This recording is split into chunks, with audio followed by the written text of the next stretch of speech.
Volume 1 प्रतिलेखन संख्या 5455। महोदय, उस जमाने में रेलवे कर्मचारियों को भड़का करके हड़ताल करना और फलस्वरूप एक ऐसी व्यवस्था पैदा करना जिसके कारण बंगाल के पीड़ित लोगों की सहायता न की जा सकी, उचित कार्य था। लेकिन यह कार्य मेरे घर के भाइयों ने किया था। मेरा कहना है कि केवल उपदेश से काम नहीं चलता है। जब ऐसे प्रश्न आए तो उपदेशात्मक भाषाओं में ही फंस कर न रहा जाए, बल्कि आवश्यकता है कि ऐसे प्रश्न पर सारे राजनीतिक दल देश हित को ध्यान में रखते हुए संजीदगी से विचार करें और उन सब का हल तलाश करें। आज श्री वाजपेयी ने प्रधानमंत्री पर कुछ आक्षेप किए। वे बड़े गुस्से में थे और इतने क्रोध में थे कि उन्होंने अपने मस्तिष्क का संतुलन खो दिया था। उन्होंने आरोप लगाया कि सरकारी कर्मचारियों के प्रयास से बड़ी बड़ी सभाएं की गई। मैं वाजपेयी जी का गुस्सा और उनका असंतुलित होना समझ सकता हूं।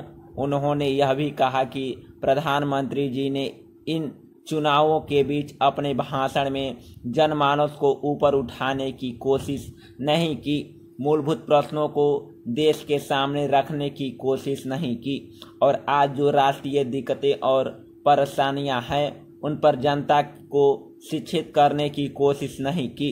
प्रधानमंत्री ने अपने चुनाव भाषणों में देश के अंदर जो शक्तियां राष्ट्रीय एकता को भंग कर रही हैं, धर्म के नाम पर, जाति के नाम पर, भाषा के नाम पर या क्षेत्रीयता के नाम पर संकीर्णता की भावना पैदा कर रही हैं, जनता को उनसे सजग किया।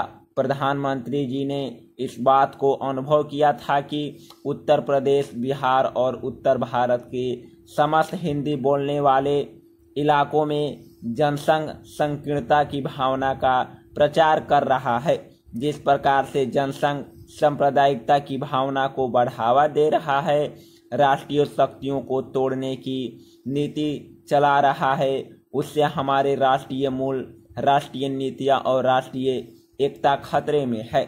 इसलिए प्रधानमंत्री ने जनसंघ के ऊपर इस बात का प्रहार किया था कि वह सांप्रदायिक शक्ति है और उससे जनता को सावधान हो जाना चाहिए। आज जो वाजपेयी जी का गुस्सा है उसको हम समझ सकते हैं।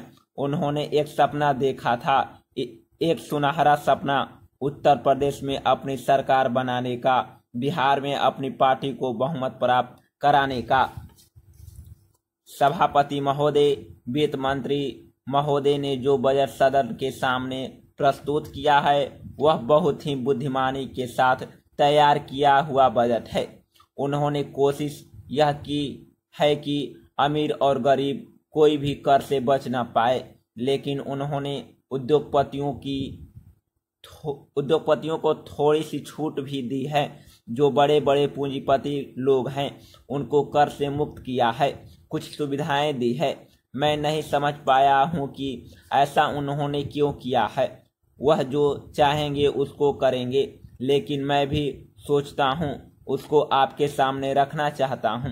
इस विषय पर 3-4 दिन से चर्चा हो रही है। मैंने उसको सुना है। इस या उस पक्ष के किसी भी माननीय सदस्य ने यह निवेदन नहीं किया कि खाद और पंपिंग सेंट के ऊपर जो कर लगाया गया है वह उचित है। सभी ने कहा कि उसको माफ कर दिया जाना चाहिए। जब सारे सदन के लोग, सभी प्रतिनिधि एक आवाज से कहते हैं कि खाद और पंपिंग सेंट के ऊपर कर न लगाया जाए, तो मैं समझता हूं कि उनको इस बात को मान लेना चाहिए। ऐसी कोई बात नहीं की जानी चाहिए जिससे किसान रुष्ट हों, उनके उत्पादन में बाधा पड़े। भारत गांव में बसता है, 80% लोग गांवों में रहते हैं। हम गांधी जी के विचारों का अनुपालन करते हैं। गांधी जी ने जो कुछ भी कहा गांव के लोगों के लिए कहा, ग्रामीण जनता के लिए कहा। उन्होंने गांवों के लोगों को उठाने की बात कही।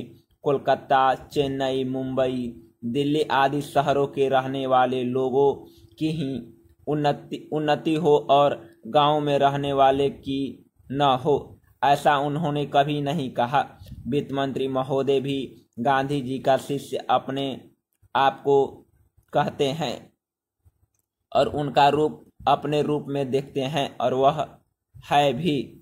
इसलिए उनका यह कर्तव्य होना चाहिए कि गांधी जी के विचार के अनुसार वह सारे देश में मद्य निषेध को कार्यान्वित करें। चूंकि हमारा कृषि प्रधान देश है, इसलिए वह पशुधन को बढ़ाएं, उन्नति की व्यवस्था करें और सारे देश में गौ वध को बंद कर दें। सरकार ने यह संकल्प लिया है कि हिंदुस्तान में समाजवादी समाज और लोक कल्याणकारी राज्य की स्थापना की जाएगी।